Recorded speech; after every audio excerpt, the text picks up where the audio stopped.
want to talk to you a minute about the iGaze computer. Christy used it for about 2 years, year and a half, two years, year and a half, at the end of her life, and she absolutely loved it. She was an avid genealogist, so she did genealogy on it basically all day. It's just a computer. It's a touch screen, and you turn it on over here and it comes up and works. But it's a Dynavox. There are several brands out there. We got this one because the people who were consulted with us, and they had a couple of them demo it to us, different varieties, we thought that this would be the best for genealogy, and it actually turned out to be very good. It would turn on the TV, it would answer the phone, it would do all sorts of things for her, but it tracked the two pupils in her eyes. All she had to do was look at it. If she hovered over something for 2 seconds, it would click, and so she could do anything that you could do with a computer. It took her a little longer.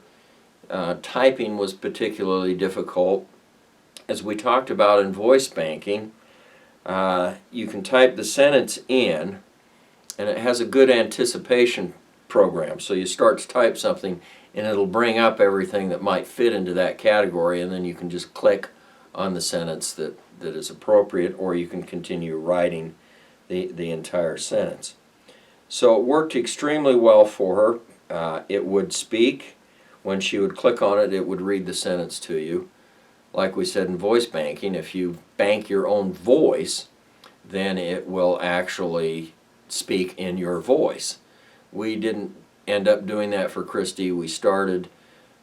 She never really used it for speaking, but she loved it to do her emails, and you can do Facebook. You can do anything you can do with a computer. It's a computer. So it worked great. We loved it. Not sure what to do with it now that Christy's died. This bar that fits on the back, it's just this bar the insurance company wouldn't pay for, and as is in the case of all good medical equipment, the bar itself was $500. I'm really upset with medical stuff, in case you couldn't figure that out. I know how to solve the problem, I think. One, insurance goes nationwide. We get rid of the little fiefdoms that they have. Two, we build 5 new med schools and give doctors scholarships.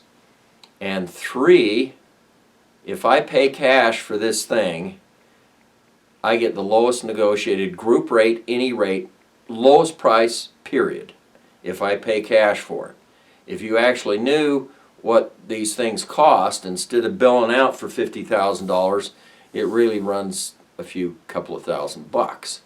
So it's the whole thing's a scam. Don't get me going on that. Don't get me, although I don't want socialized medicine. No way, Jose. I've been there, done that. But the Dynavox is good. Let me show you how it fits on the chair. We'll swing the camera around here. I've still got Christy's chair. Not quite sure what you do with the chair. There's a rail on the sides of the chairs and on the arms, and you can slide things on the rail and then clamp them in. The Dynavox would just sit in its hole.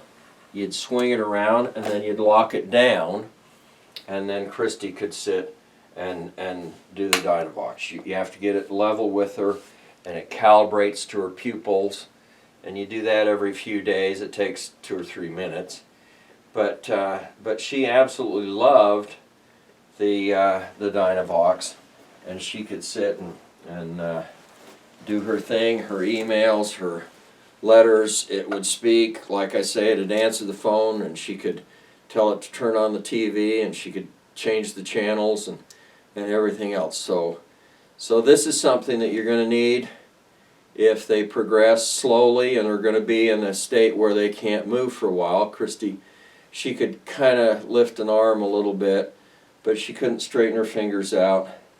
Would straighten the fingers out and keep them pliable. So anyway, that's the Dynavox. Tobii Dynavox is the name on it, and we ended up loving it. Not sure what else to say about it. Take two, they're small.